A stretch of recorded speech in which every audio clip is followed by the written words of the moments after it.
अस्सलाम वालेकुम दोस्तों, मेरा नाम है अली और मेरे साथ हमेशा की टाइम जुदा दाऊद और आप देख रहे हैं इस वक्त हमारा शो किससे देखना बनता है। दोस्तों आप लोग से बात करने जा रहे हैं। बात करेंगे आज आपके साथ कि सिराज ने जो है वो बड़ी बात की और उन्होंने जो है वो कुछ फिक्सर्स के हवाले से आकर जो है बताया कि उनको खुली डुली ऑफर्स हो रही थी इंडिया और ऑस्ट्रेलिया सीरीज में। क्या अपडेट है वो आप लोग से शेयर करेंगे। बात करेंगे, एक बुरी खबर आ रही है पाकिस्तान के हवाले से, क्या अपडेट आ रही है वो आप लोग से शेयर करेंगे। और बात करेंगे आईसीसी और डब्ल्यूटीसी का जो फाइनल है उसका ऑस्ट्रेलिया ने स्क्वाड अनाउंस कर दिया है, जरा उस पर बात करेंगे। और बात करेंगे आईपीएल से बल्ले चोरी हो रहे हैं भाई, बल्ले पैड ये सब चीजें चोरी हो रही है, ये क्या अपडेट आ रही है वो भी आप लोगों के साथ शेयर करेंगे। तो अगर आप आईपीएल में जो मैच खेला गया आज राजस्थान और लखनऊ का, उस पर भी कुछ बात कर लेंगे। तो अगर आप हमारे चैनल पर नए पहली बार आए, चैनल को सब्सक्राइब करें, साथ ही बेल आइकन दबाना। तो बात का आगाज करते हैं नंबर 1 खबर के साथ जो कि हमारे पास आ रही है। तो दाऊद साहब, सिराज ने जो है कुछ फिक्सर्स को जो है एक्सपोज कर दिया है। उनको जो है ऑफर की गई थी सिराज को फिक्सिंग के हवाले से। तो अच्छी बात यह है सिराज की कि उसने फौरन जो है रिपोर्ट किया है। हमारे खिलाड़ी जो अक्सर सोए रहते हैं, उमर अकमल की मिसाल ताजा 2 साल पाबंदी फेस कर चुके हैं सिर्फ इतला न करने की वजह से।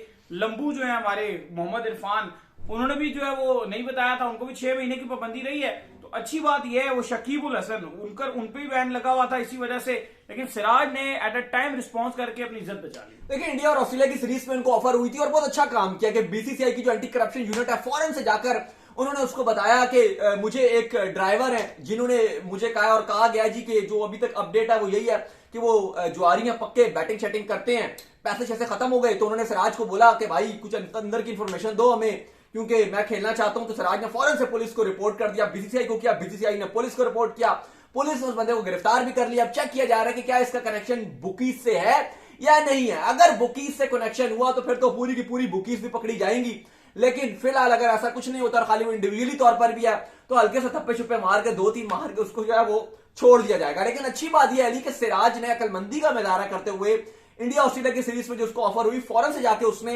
ये बता दिया, क्योंकि हमने देखा है कि हमारे यहाँ क्रिकेटर्स को बहुत दफा, मोहम्मद इरफान की एग्जांपल मौजूद है, उन्होंने कहा जी मेरे फादर की डेथ हो गई थी तो इस वजह से मैं बता नहीं सका। यार बेशक हो गया था इंसिडेंट, लेकिन इसमें कुछ भी नहीं था। आपको एक फोन कॉल करके खाली पीसीबी को जो एंटी करप्शन यूनिट है उनको बताना था, वो खुद आपके घर आ जाते। आपने 1 महीने बाद, 2 महीने बाद नहीं, सॉरी मतलब 1-2 दिन के बाद आप बता देते, लेकिन ये बताना जरूरी है। उमर अकमल ने भी यही किया, उन्होंने भी नहीं बताया, शकीबुल हसन ने भी यही किया, इन सबको सजाएं हुई। नवाज ने भी आपकी यही किया, शाहजेब हसन की बात कर लें तो पाकिस्तान में तो बहुत सारे क्रिकेटर हैं जिन्होंने ये नहीं बताया और बाद में वो कहते हैं जी कि हमने तो की नहीं स्पॉट फिक्सिंग या फिक्सिंग।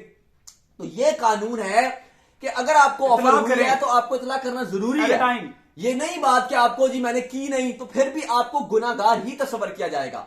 तो सिराज ने इसमें अच्छी और कलमंदी वाली बात यह की कि उन्होंने फौरन से जाकर एंटी करप्शन यूनिट को बताया और उन्होंने कहा जी मुझे ऐसा सबका पूरा कहानी सुना दी और फौरन से एंटी करप्शन यूनिट और पुलिस ने जो है वो इस पर कार्रवाई भी कर डाली है। तो मेरे ख्याल से ये सिराज ने एक सीख दी है सबको कि यार बाकी भी जो क्रिकेटर्स हैं उनको भी यही बताया कि आपको फौरन से इंप्लीमेंट करना है, अगर आप ढीले दिखाएंगे तो ये बिल्कुल भी अच्छा नहीं होगा। इसके बाद जो अपडेट आ रही है जो हमारे पास वो आ रही है, बुरी खबर आ रही है पाकिस्तान और न्यूजीलैंड सीरीज के हवाले से। तो अब कल जो खेला जाना है पाकिस्तान और न्यूजीलैंड के दरमियान, चौथा T20 जो है वो खेला जाना है। ये हमारे शहर पिंडी में जो वो होगा। आज मैं और दोस्त बल्कि स्टेडियम भी गए हुए थे, अपना जो जर्नलिस्ट का कार्ड है वो भी हम वहां से जो है कलेक्ट करके लाए हैं, एग्रीगेटेड कार्ड जो हमारे पास मौजूद है। तो बात यह है कि दाऊद साहब जो अब खेला जाना है कल मैच, उसमें कुछ मौसम जो है वो अच्छे हालात नहीं बता रहा। अभी अगर बात करें तो बाहर बादल कड़क रहे हैं, मैंने बल्कि जाना है दर्जी से अपने ईद के कपड़े भी उठाने, परसों तरसों ईद भी है, सिलाई होगी मेरे कपड़ों की। लेकिन मसला ये आ रहा है कि कल भी बारिश आ रही है, आज भी बारिश आ रही है। नहीं देखिए, मैं और आप आज स्टेडियम में मौजूद थे, शाम को हम गए थे, लेकिन फिर अफ्तारी से पहले हमें वापस आना पड़ गया। तो इवन हमने सोचा था एक शो वहीं से करेंगे स्टेडियम से ही, लेकिन क्योंकि बहुत ज्यादा आज वो प्रैक्टिस भी होनी थी तो सिक्योरिटी भी बहुत ज्यादा थी, फिर हम गए हैं तो फिर अंधेरा भी होने लग गया था। तो हमने कहा कभी हमें 10-15 मिनट के बाद ही हम शो कर सकते थे, उस टाइम नहीं कर सकते थे, 15 मिनट के बाद हमें करना था क्योंकि टीमें भी आने लग गई थी। तो हमने कहा 15 मिनट रुक नहीं सकते थे, हमारे पास टाइम की भी कमी थी, हमें घर भी पहुंचना था पहले।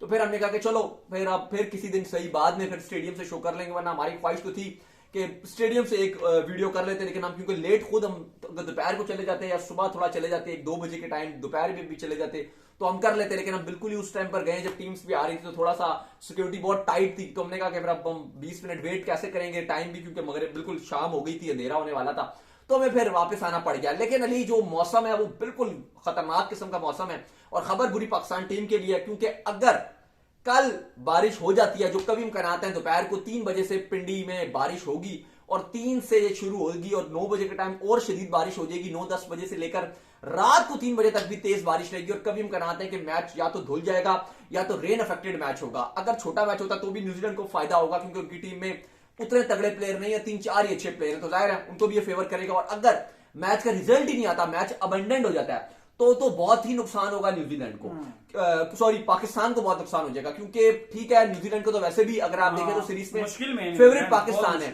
फिर आखिरी मैच खाली होगा और वो न्यूजीलैंड के पास ऐसा मौका होगा सीरीज बराबर कि अगर वो जीत गए तो सीरीज बराबर कर देंगे। और पाकिस्तान के पास जो अपॉर्चुनिटी है, 2 मैच है कि पाकिस्तान अगर उनको हराता है तो पाकिस्तान सीरीज भी जीत जाएगा, तो पाकिस्तान का शायद हो जाएगा पाकिस्तान एक बार फिर ख्वाब पाकिस्तान का चिकनाचूर हो सकता है न्यूजीलैंड को हराने का, इस सेकंड टीम को भी। क्योंकि इनके कोच ने भी आके बड़ी शिकायतें की थी कि यार शेड्यूल बड़ा गंदा है, लगातार पहले 2 T20 हुए हैं, हम 30 घंटे की फ्लाइट्स लेकर आ रहे थे, हम थके थकारे थे और उसके बाद हमें लगातार ही मैच जो है वो खिला दिए और हमें प्रैक्टिस भी हमने नहीं की, जिस वजह से हम बहुत ही ज्यादा रस्टी थे, हम थके हुए थे। तो अब आप देख लें कि आप कहानी बड़ी डिफरेंट नजर आ रही है कि जब वो थोड़ा उनको टाइम मिला है, 2 प्रैक्टिस मैच हुए हैं, तीसरे में उन्होंने कम बैक किया और बड़ा होपफुल है न्यूजीलैंड कि चौथे और 5वें में भी अच्छी परफॉर्मेंस दिखाएगा। अभी जबकि हम स्टेडियम में थे तो न्यूजीलैंड के काफी फैंस आए हुए थे, जर्नलिस्ट आए हुए थे, वहां पे भी कुछ हेलो आए, सलाम दुआ मुलाकात हेलो आए हुई दूर दूर से। और अभी न्यूजीलैंड की टीम भी क्योंकि ट्रैवल कर रही थी, वो भी पहुंचने लगी थी ग्राउंड में प्रैक्टिस करने के लिए, तो माहौल तो बड़ा फिट हुआ है और बड़े होपफुल है न्यूजीलैंड। मौसम भी बड़ा एटमॉस्फेयर हो गया, ठंडा मौसम है और इसमें आप देख लें तो न्यूजीलैंड के जो पेसर्स हैं ये कंडीशन उनको बड़ी सूट करती है, चाहे हेनरी की बात कर लें, मिलने की बात कर लें, सीम होता है उनका भी, तो उनके लिए भी बड़ी अच्छी खबर है। अच्छा, इसके अलावा थोड़ी सी ये जल्दी से बता देते हैं, क्रिकेट ऑस्ट्रेलिया ने WTC की जो बेस्ट 11 है वो उन्होंने अनाउंस कर दिया है। एक तो हमारे बाबर आजम भी हैं, तो ये भी हमारे लिए भी बड़ी खुशी की बात है, लेकिन इसके अलावा इंडिया के लिए भी 2 बड़े जबरदस्त तगड़े प्लेयर रखे गए हैं। एक रविंद्र जडेजा को रखा गया है और दूसरा ऋषभ पंत को। वो अलग बात है कि ऋषभ पंत अब एक्सीडेंट के बाद वर्ल्ड कप से भी बाहर हैं, WTC भी फाइनल नहीं खेल सकेंगे और जो मर्जी को, लेकिन इंडिया बहुत शदीद मिस करेगा।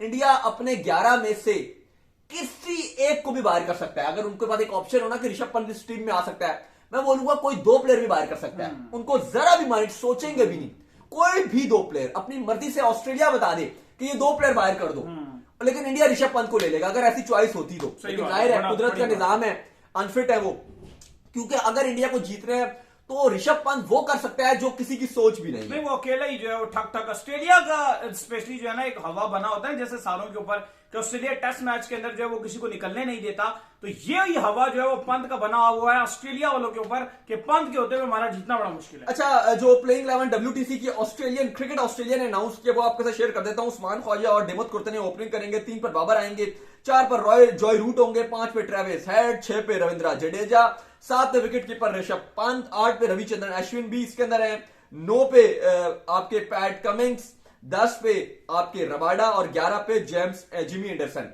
तो अगर आप देख लें तो 3 इंडियंस इसके अंदर शामिल हैं, एक अश्विन है, एक रविंद्र जडेजा है और तीसरे ऋषभ पंत इसके अंदर मौजूद हैं। बिल्कुल। इसके बाद जो हमारे पास अपडेट आ रही है वो अपडेट आ रही है स्क्वाड को लेकर।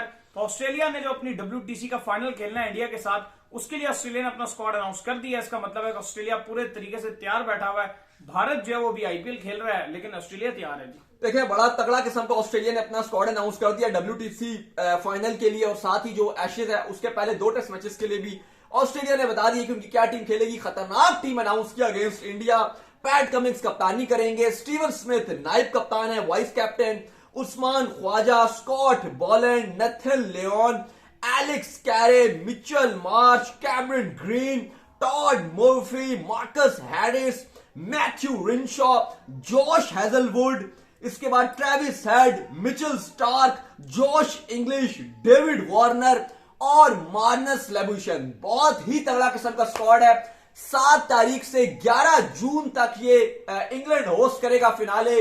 ओवल का मैदान होगा और पता नहीं कि कौन जीतेगा, लेकिन मुकाबला बहुत तगड़ा होगा। जाहिर है अगर आप आज पूछे शायद आपको ऑस्ट्रेलिया ज्यादा फेवरेट नजर आएगी क्योंकि बुमराह की भी अनफिट है, इसके अलावा ऋषभ पंत भी नहीं अवेलेबल। तो इंडिया के मेन बड़े हथियार जो इंडिया जिन पे बहुत डिपेंड कर सकता है उनकी अवेलेबिलिटी के ऊपर सवालिया निशान है। जाहिर है बुमराह फिर भी क्वेश्चन मार्क है, लेकिन आपके जो ऋषभ पंत उनके पे तो क्रॉस कांटा है और कंडीशन भी ऐसी है जहां पर इन दोनों प्लेयर की ये बहुत ही यूटिलिटी प्लेयर है। बुमराह की भी सख्त जरूरत पड़ेगी, पंत की भी जरूरत शदीद, इंडिया उनको बहुत मिस करेगा।